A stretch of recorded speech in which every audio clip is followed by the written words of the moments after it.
Okay, today we're going to talk a little bit on how can you handle blessings and how can you handle the blessings and can you handle persecution? Because you know with blessings comes persecution. But anyway, what we need to keep in mind, blessings do come by itself and it comes from God.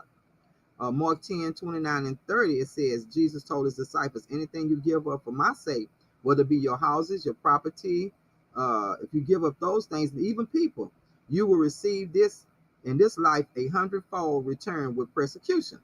So I looked up a little bit about blessing. Blessing is God's favor in his protection. And then persecution can be defined as oppression, ill treatments, mistreatment, punishments, torture, harassment, teasing, and bullying. So Joseph, I had read upon, was one of the ones who was thrown down in the well. And then he was exported. He was exported to a foreign land. He was sold in slavery, falsely accused of rape, and forgotten in prison for almost 17 years or so. But anyway, while he was in prison, he was asking the Lord, he was asking the question, where are you, God? Why is you letting this happen to me? You know, we do that. We all do that when things come up against us. If Job thought that God would reward faithfulness, Joseph's story shows that God would use the specific details of our suffering and use it to redeem his people. And then I found out in Jeremiah how he had promoted by God about the fire shut up in the bones and compelled to speak the truth to a corrupt religious culture that was around him. And his story was of everything was about faithfulness in speaking the message of Jesus. But Jeremiah accused God of having basically forced himself on Jeremiah that he was deceived, seduced, and taken advantage of. It was okay to be angry and scream in a rage, but the Lord can take it and he can turn it into a blessing, which he did. And then Jesus himself, we are told that when God became flesh, that he was a man of sorrow and acquainted with grief. Jesus was rejected by his own family members. He endured the shame of his own hometown, even the community gossip about him, even about his birth. And he was hated by religious leaders. He was betrayed by his own friends. He was falsely accused. He was beaten. He was tortured to death. He even endured it all, but he did it for us. So let's go back to the beginning. God have said, I'm going to give you the blessing. I'm going to give you the house. And I'm talking to somebody today. I'm going to give you the house. I'm going to give you the resources. And even on that job, I'm going to give you the promotion. Or even the person of your dream, the ones that seeking for a relationship with somebody. He said, I'm going to give it to you. But he added and said, I'm going to bless you. But with that or these blessings is going to come oppositions, jealousy, criticism, and people that are not for you. So can I send out emergency alerts? Come on. That your own family, the people that you think will be close to you, will let you down. See, all your friends won't be happy when you get that promotion or when you get that new house or you get a new step and increase on that job. Even your own family members won't even cheer you on. When the Lord starts blessing you with new business, new homes, new cars, or even when you get engaged to be married to somebody. And once you marry, they become jealous of your mate. It can be the wife, the husband. It can even be the children. And then this goes on for years, all this envy and jealousy. But don't be upset. It's the favor of God on your life. Favor and blessings will stir up jealousy, competition, and envy in people. No, it's not about you. It's all about the blessings of your life that God found favor in you. You simply can't have blessings without some kind of persecution. If you're going to be blessed on a greater level, you are going to be persecuted on a greater level. And if you can't handle persecutions, then God can't trust you with his blessings. But if you are offended, upset, fighting with people, then the blessings won't be a blessing. You have to pass the test to overlook the insults, the ignoring what people are saying, not paying attention to the critics or those that are trying to discredit you. Really, they want to be talking. They wouldn't be talking if something wasn't making a difference in your life. You have to let God take care of the naysayers. Let go, let God take care of those that are trying to make you look bad, always trying to stir up some type of trouble, leaving you out. Most of the time, people can't handle your success. And no, they can't. I'm talking to somebody.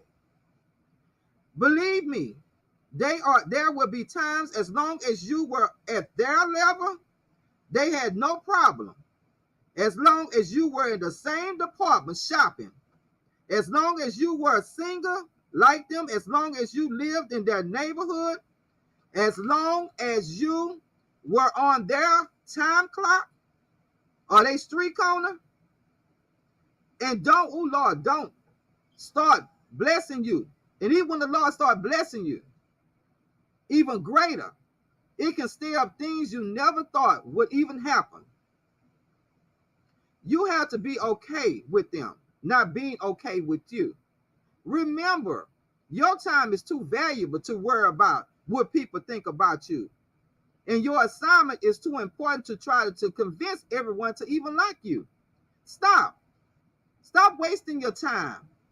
And please stop wasting your energy to make somebody be for you. That is never going to be for you. You don't need everybody to celebrate you. You don't need everybody. You don't even need your family to cheer you on. If you become too dependent on people about what they think and how they feel, how they validate you, or are they happy with your success, then if they don't meet your expectations, if they don't give you the approval, you'll spend your time trying to get their approval, being upset because they are simply not for you. What I truly need to do, and what we need to do, is to look to God. Stop looking to people. People can get jealous. People can get envy. They can get moody. And you don't need their approval. What you need is the Almighty God. Remember, some people think because they don't support you, that it will hold you back. And I shot that out on Facebook one Sunday. And the reason why I shot it out, because somebody was going through something.